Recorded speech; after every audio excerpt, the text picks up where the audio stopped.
All right, so here we go. According to Genesis, the Lord created everything in 6 days, and then on the seventh day he rested. That is, he stopped. Doesn't mean he took a nap. It means he rested from the work he had done on the previous 6 days. So he blessed that day and he set it apart way back when everything was still perfect, right? Right. 1 day out of 7. Later, I don't know, around 2,500 years or so, way after Adam and Eve ate the forbidden fruit and sin was everywhere, Moses pops up on the scene, hikes up Mount Sinai, and receives 10 commandments from the Lord himself, written by his very finger. You saw the movie. For all you readers out there, take a peek at Exodus 20. Now, out of all the 10 commandments, we stop today on the 4th.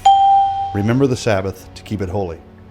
And in case we might not connect it on our own, God uses the same language in the first book of the Bible that he does here in the second to connect it for us. And I paraphrase. In 6 days, not 5, not a million years, not an eon, in 6 days God did a bunch of work, making everything that we see and don't see, and he rested on the 7th day.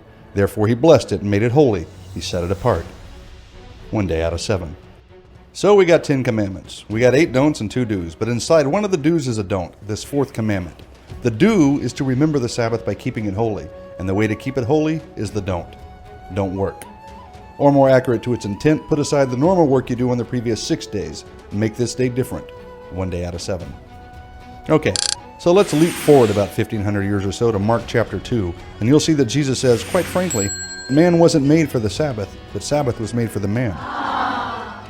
Sabbath was made for the man. Huh. God blessed this day and he set it apart. Why? For what? Well, perhaps it's a date. Maybe God is saying he just wants to spend time with us.